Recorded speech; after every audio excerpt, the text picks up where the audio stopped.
Hi friends, అందరికీ నమస్కారం. Welcome to my channel. ఈరోజు మన ఛానల్లో మరొక కొత్త రెసిపీ వచ్చేసి మంచి రుచికరమైన బగారన్నంని చాలా సింపుల్గా ఎలా చేయాలో చూసేద్దాం. ఇలా చేసిన ఈ బగారన్నం అయితే ఏ కూరతో అయినా చాలా టేస్టీగా ఉంటుందండి.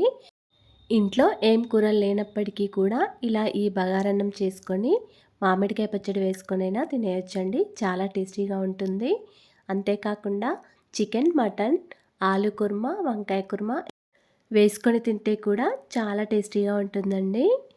అలాగే ఫ్రెండ్స్, మా ఛానల్ని ఇంతవరకు సబ్స్క్రైబ్ చేసుకోకపోతే సబ్స్క్రైబ్ చేసుకోండి. పక్కనే ఉన్న బెల్ బటన్ని ప్రెస్ చేయండి ఫ్రెండ్స్. అప్పుడే నేను పెట్టే ప్రతి వీడియో మీకు నోటిఫికేషన్ ద్వారా వస్తుంది. రుచికరమైన ఈ బగారన్నంని ఇప్పుడు చాలా సింపుల్గా ఎలా చేయాలో చూసేద్దాం. బగారన్నం చేయడానికి ఇక్కడ నేను నార్మల్ రైసే తీసుకున్నానండి. మీరు కావాలనుకుంటే బాస్మతి రైస్ అయినా తీసుకోవచ్చండి. ఇక్కడ నేను బియ్యం కొలిచే గ్లాస్తో ఒక 4 గ్లాసుల వరకు బియ్యాన్ని తీసుకున్నాను. ఈ బియ్యం వచ్చేసి 1 కేజీ వరకు ఉంటాయండి. ఈ బియ్యాన్ని ఒక 2-3 సార్లు శుభ్రంగా వాటర్తో కడుక్కొని తగినన్ని వాటర్ వేసుకొని ఒక హాఫ్ అన్ అవర్ సేపు నానబెట్టుకొని ఉంచుకోండి. తర్వాత స్టవ్ ఆన్ చేసుకొని ఒక కడాయి లేదా ఒక గిన్నె పెట్టుకోండి. దీనిలో ఒక 2 టీ స్పూన్ల వరకు నెయ్యి, ఒక 2 టీ స్పూన్ల వరకు ఆయిల్ వేసుకోండి. ఆయిల్, నెయ్యి వేడైన తర్వాత పొడుగ్గా కట్ చేసుకొని పెట్టుకున్న పచ్చిమిర్చి ఒక 4-5 వేసుకోండి. తర్వాత ఒక పెద్ద సైజు ఆనియన్ని కూడా ఇలా పొడుగ్గా కట్ చేసుకొని వేసుకోండి.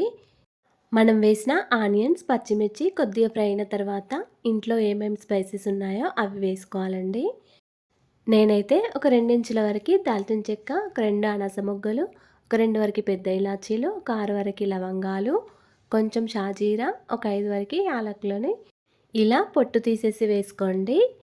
మసాలా దినుసులన్నీ వేసిన తర్వాత ఒకసారి ఇలా కలుపుకోండి. ఇవి కొద్దిగా ఫ్రై అయిన తర్వాత దీనిలోకి కొద్దిగా బగారా పువ్వు, కొంచెం జాపత్రి, ఒక 3 వరకు బిర్యానీ ఆకులు వేసుకొని మళ్ళీ ఒకసారి కలుపుకోండి.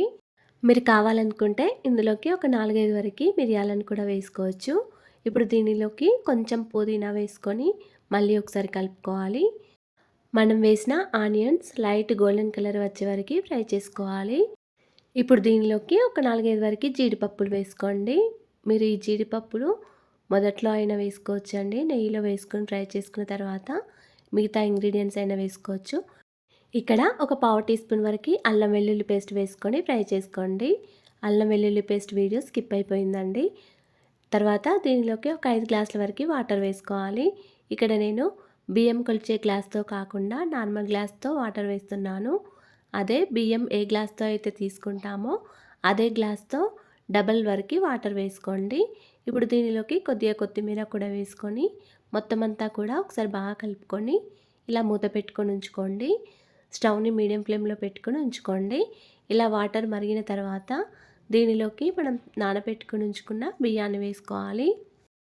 బియ్యం ఎక్కువసేపు నానినట్లయితే మనకి వాటర్ తక్కువగానే పడతాయండి రైస్ ఉడకడానికి. అదే బియ్యం నానబెట్టకుండా అప్పటికప్పుడు రైస్ చేసుకోవాలనుకుంటే వాటర్ ఎక్కువగానే పడతాయి. వాటర్లో బియ్యం వేసిన తర్వాత కొద్దిసేపు ఇలా మూత పెట్టుకొని స్టవ్ని మీడియం ఫ్లేమ్లో పెట్టుకొని ఉంచుకోండి. మధ్య మధ్యలో మూత తీసి ఒకసారి కలుపుకోండి. రైస్లోని వాటర్ పోయిన తర్వాత స్టవ్ని సిమ్లో పెట్టుకొని మూత పెట్టుకొని ఒక 2 మినిట్స్ వరకు వాటర్ పూర్తిగా పోయేంత వరకు ఉంచుకోండి. రైస్ని పూర్తిగా ఉడికించుకోండి. తర్వాత దీనిలోకి పైనుంచి కొంచెం సన్నగా తరిగిన కొత్తిమీర, పుదీనాను వేసుకొని మూత పెట్టుకోండి. స్టవ్ని సిమ్లో పెట్టుకొని ఉంచుకోండి ఒక 2 మినిట్స్ వరకు. తర్వాత స్టవ్ ఆఫ్ చేసుకోండి. అంతేనండి, ఎంతో టేస్టీగా సింపుల్గా చేసుకునే బగారా రైస్ రెడీ అయిపోయింది. ఇలా చేసిన ఈ రైస్ అయితే పొడి పొడిగా చాలా టేస్టీగా ఉందండి. మీరు కూడా ఇలా ఒకసారి ట్రై చేసి చూడండి. అలాగే ఫ్రెండ్స్, మా ఛానల్ ఇంతవరకు సబ్స్క్రైబ్ చేసుకోకపోతే సబ్స్క్రైబ్ చేసుకోండి. లైక్ చేయండి, షేర్ చేయండి. ప్లీజ్ మా ఛానల్ని సపోర్ట్ చేయండి. Thanks for watching.